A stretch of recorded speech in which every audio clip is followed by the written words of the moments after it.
Hey guys, Rod the Nerd here, and today we're going to be taking a look at the McFarlane Toys, the new Batman Adventures Scarecrow. I love the new Batman Adventures. I think it's one of, they really did a number on that show. I really like it. The one thing that I really most like about that show is the character designs that they have, rewritten for the new show. There's been a lot of videos about, the redesigns for many of the villains and the characters and stuff like that. And some of them aren't, great. But this particular redesign for Scarecrow is one of my all-time favorite Scarecrow designs ever.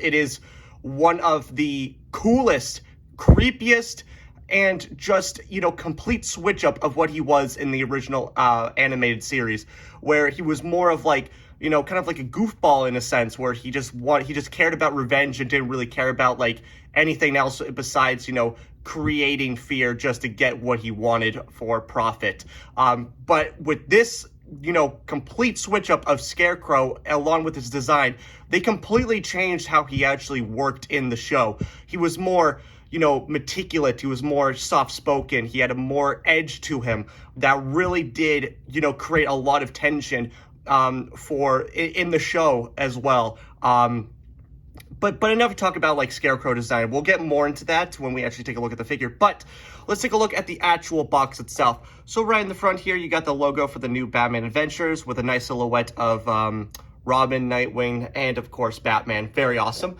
On the side of the box here, we got a lovely model of Scarecrow as well. Lovely. I love that design. It's so freaking cool, man. On the back of the box here, you got a more beautiful view of Scarecrow. Very, very nice. Lovely. And that's pretty much it for the overall box. So let's take a look at the actual figure. And here we have Scarecrow in all of his beautiful, gruesome, gory.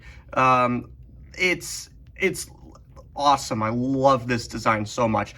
So a little background on this figure. This is actually a re-release of the DC Direct Scarecrow. So basically, DC Direct, they made a whole bunch of, different animated for figures for around the animated series and Batman New Adventures and the Justice League and all that stuff. And then McFarlane Toys came in, and then they basically redone most of their figures at a decent price because you can't really find the DC Direct figures anymore. They're really expensive. And so they kind of went in at a more, kind of cheaper route where they got less accessories. We'll talk about the accessories in a little bit. But less accessories and more of an updated paint job. This is not how he originally looked on the original figure.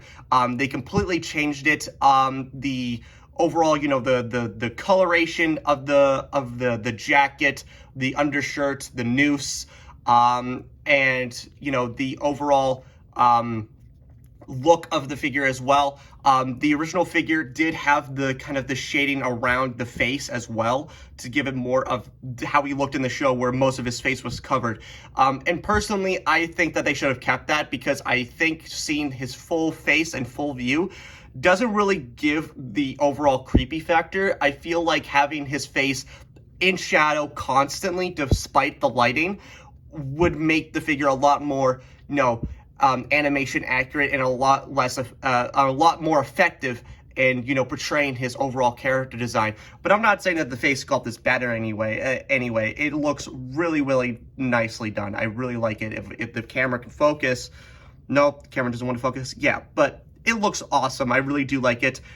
They did keep the overall, the rubber stringy bits. So most of this figure is made out of rubber. So his hair is made out of rubber, his noose, his hats, the brim of his hat, and his coat is all made of rubber, except for his hands, his whole arm section here is all made out of plastic. His chest area is made out of plastic, his legs are made out of plastic, but his overall coat, and his hat and his hair and his noose and everything are made out of plastic, made out of soft rubber, which can cause some effects. First of all, obviously you can kind of see the brim of the hat slightly warping here. I have seen people with the original figure where the hat just becomes completely warped and you can't even get it back to where it once was. And also, if you leave this guy out for years, the most of the rubber will just start to deteriorate and it will get like this really gross, like white speckle look. It looks like complete dog shit. So I hope that they made a different, material instead of just having the basic rubber that's going to deteriorate over time. I hope that they actually, change the material or something like that, just to make sure that, if you're displaying this guy, out of box on a shelf, that it won't it's obviously still going to be dusty and you still have to clean it thoroughly because of the rubber. But I hope that over time it doesn't deteriorate like the original figure. And some of the older the DC Direct, they did use some of the rubber for most of their figures. But overall, I haven't experienced any problems so far. The brim of the hat was already out of box, unfortunately, so it's okay. It's not like a complete bothersome. Unlike, the original one, they did use less of the holes in the jacket. In the original figure, he had a lot more, rips and tears in his overall jacket. I'm guessing that they changed that design just so it's not going to break and snap and everything like that, because you can literally just rip this because with the hole and everything. So, but overall, I really do like the look of this figure. I think they did a really good job of updating this figure. I still wish that they would have had, the more, the shading and the more shading around the eyes and everything to give it a little bit more dark, to make those pupils pop a lot more. But overall, I really do like the overall look of the figure. But classic, DC Direct figures, their articulation is not, the best. So for his head, he does have a ball joint at the head. Can, in fact, do a 360 rotation. Can't look, he can kind of look down that far and look up. Not at all, actually. He can't look up, but he can look down a decent amount. For his arms, they can move in and out. 360 rotation. Bend at the elbow, elbow swivel, wrist articulation, no opening hands or anything like that. For the legs here, he can kick that far and move back that far. The coat kind of stops him from, going fully back, but if you had the coat removed, I'm pretty sure he can definitely get a lot more backward motion on his legs there, but the coat just stops it from going too far. He does have just a limited bend at the knee, nothing crazy. Does have a spread. Decent spread, just a slight hinge joint, nothing crazy. For the feet here, do have a hinge joint at the ankle, ankle swivel, but no actual pivot. Oh, nope, there is a pivot, I lied. Yeah, there is a pivot, so ankle pivot as well, very nice. So articulation is pretty basic for this guy, and honestly, you're not going to get him into crazy action poses. He's just kind of supposed to stand there menacingly, and kind of, just look intimidating. So he's not going to pull off some crazy action poses. I still wish that they would have had a little bit more range at the knees. Some more articulation probably in the arms here as well, like a double bend or something like that. A little bit more head articulation. But overall, the articulation is what it is. So let's take a look at the accessories, more accurately, the lack of accessories, unfortunately. Like I said in the beginning, the figure does have a less amount of accessories to cheapen the cost. But what's really weird about this is that they included all of these hands, just like the original figure. I'm just going to actually put him down for now.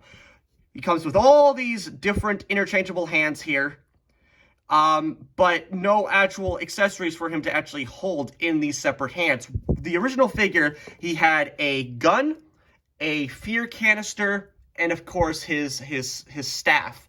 And now you don't get those in this figure at all. They do not come with it, unfortunately, but for some reason they still thought it would be a good idea just to include all these hands where you can't actually use them for, any actual, for him to hold the gun, to hold his staff, or even, display him with the fear canister or anything like that. But yeah, look, so you got like these are the hands for him to hold the staff. They're in the grip position. These ones, I think these are just regular, just open hands. Maybe you could, I think you could actually display him with the fear canister, but I think it was a little bit difficult for you to actually do that. But yeah, you got the open hands. And then you also got like the gun hands, I'm pretty sure. Something like that. That is all you get. How you change the hands, you just pull them off out of their sockets, and then you just plug it into the hole, and boom, there you go. They still work, they still rotate, all that stuff. So, I mean, if you wanted a little bit more, dynamic with the hands and everything, I guess you could do that. But like, what's the point if you don't actually have any accessories for him to actually for you to display him? Which is really, really unfortunate. Really do, like, that's a missed opportunity in my opinion. They could have just included some of the hands, and just give him his staff and his gun at least. Like, that would have been fine. But yeah, putting him to the side here. His other accessory is, of course, a stand. New Batman Adventures.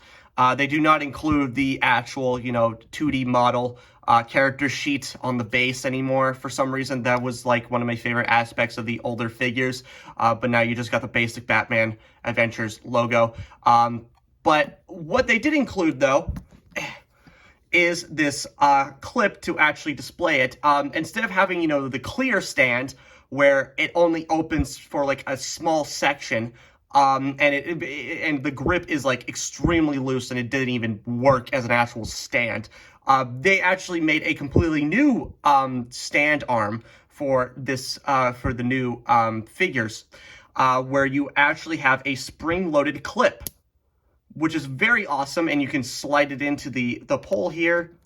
Boom, get it like that, and you can really just move it around.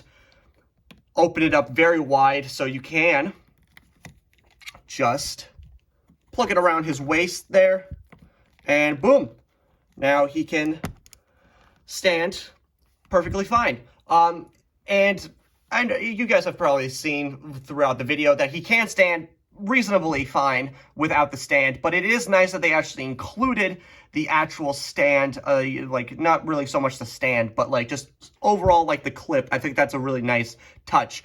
And since I really don't use the stand, this is what I do. Take the pole here. Since he doesn't come with his staff, you can actually, this is like, boom, there you go. He's got his staff now. He's got his black staff. Very awesome. Like, this is not like in the instructions. This is literally, I just came up with this because I was like, I want him to have his staff, and I really don't need the stand. The clip is awesome. Really do like the clip, but he can stand perfectly fine if you just display him, just stand him, move his feet around, and boom, there you go. Now he's got his staff. Awesome, lovely. Too bad they couldn't actually include it, because why would they do that? Because that would up the price, because I don't know. But overall, I really, really do like this figure. This figure is awesome. I love it. The only thing that I really don't like is, of course, the lack of accessories and the fact that you get a shit ton of hands. I mean, like, Jesus Christ, this man could give you 10,000 hand jobs if he really wanted to. Like, Jesus, like, the hands really don't actually add anything to the overall figure because he doesn't have accessories to actually hold anything and display him with.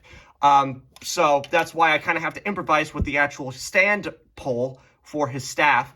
But overall, I really do like this figure. I'm glad that they re-released it, despite, the issues that I have with, the lack of accessories. Some of the posability is a little bit outdated, and that the fact that the paint job, the overall, the skin tone is changed as well. Still would have wished that the shading on this face was still the same. Overall, I'm really happy that I have this figure in my collection instead of having to pay like $80 for the original figure that's still in box. But, oh, actually, before I end it off, I completely forgot about this. What's really cool about this, I don't know if they all come with this, but this is just a really cool, awesome thing. You do get a form of the animation cell, an animation cell from the episode that Scarecrow appeared in. Very awesome. Love this. It's still going to be kept in this. This is like from the actual box, so it just, in the actual box it was like this. But I am definitely displaying this. And it just looks so cool.